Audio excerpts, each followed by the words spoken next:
Ju njohim me edicionin informativ të lajmeve. Kjo është Radio 7. Vlen ofron përpjekjet për thithjen e investimeve të huaja në Republikën e Maqedonisë së Veriut. Në një kontestë për mediat, ministri për çështjet europiane Orhan Murtezani njoftoi se ditëve të fundit ka qëndruar në Japoni për të zhvilluar takime të fryqshme me përfaqësuesit e agjencisë japoneze për bashkëpunim ndërkombëtar dhe personalitetet e rëndësishme e biznesmen në Japoni. Nga Vlen thonë se takimet të tilla shënojnë një moment të rëndësishëm në marrëdhëniet mes dy vendeve. Deri më sot Japonia ka investuar $421 milion në projekte kyçe për zhvillimin e Maqedonisë së Veriut, thonë nga koalicioni Vlen. Opozita maqedonase pretendon se koalicioni i qeverisës është i brisht. Kryetari i LSDM-s Venko Filipçe shpreh dyshime ndaj deklaratave të kryeministrit se shumica qeveritare është e qëndrueshme dhe nuk ka probleme brenda koalicionit qeverisës. Sipas Filipçes, koalicioni qeveritar nuk ishte i qëndrueshëm dhe siç tha ai, këtë e tregojnë faktet në terren, ndryshe nga deklaratat e kryeministrit dhe funksionarëve të tjerë të qeverisë. Kryetari i opozitës tha gjithashtu se po hyn në një periudhë dinamike në të cilën pritet të shihet zgjidhja dhe se çfarë do të ndodhë me koalicionin qeveritar. Radio 7, zëri pozitiv i qytetit.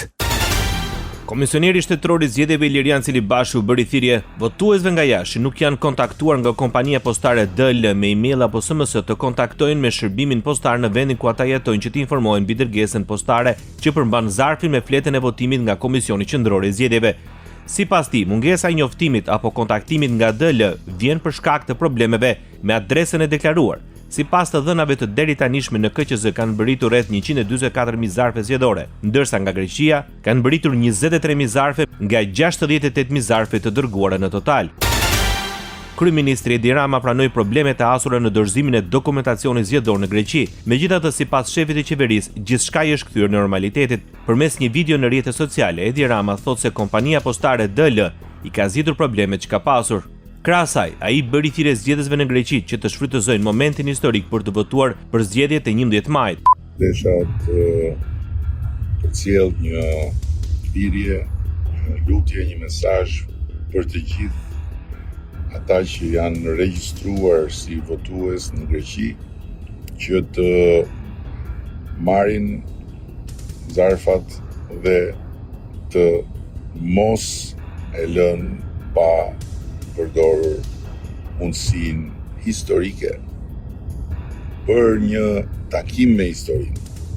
Është një mundësi historike për të qenë votues për herë të parë në jashtë kufive të Shqipërisë, por është edhe një takim me historinë për të kyçur përfundimisht Shqipërinë në shtëpinë e madhe të Bashkimit Evropian. Pasi u paraqit në gjykatë për aferën e dyshuar të klubit Partizani, ish kryeministri Sali Berisha sulmoi dhe gjyqtarin Irena Gjoka duke thënë se rezultoni dënuar me 3 muaj burg dhe gjop për 1.500 eurosh për falsifikim në vitin 2005 nga Kolegji Penal i Aninës. E dënuar me burg në vendet fuqi dhe përdorej si sklave nga Edi Rama dhe regjimi aktual. Irena në 5 mbiemra e përfolur për shfete gjysmilionëshe, jo në një, por në disa raste.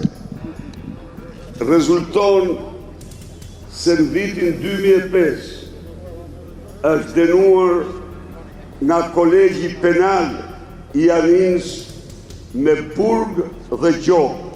Ndërsa nuk munguan dhe akuzat ndaj kreut të SPAK Altin Dumani. Shqipëria fillon dhe përgatitet për sezonin turistik. Ministri i Ekonomisë, Kulturës dhe Inovacionit Blendi Gonxha përmes një video promovuese njofton oraret për të vizituar muzeet, kalat dhe vendbanimet kulturore. Ministri thotë se nga data 5 maj deri më 31 tetor të gjitha muzeet, parqet arkeologjike, kalat dhe sitet e tjera kulturore në vend do të jenë të hapura për vizitorët çdo ditë të javës nga ora 9 deri në orën 19, ndërsa kreu i qeverisë shqiptare Edi Rama shpërndau një video duke theksuar se na ndajnë 3 ditë nga ulja e avionit të parë. Ndoqët lajmet shkurt në Radio 7, zëri pozitiv i qytetit.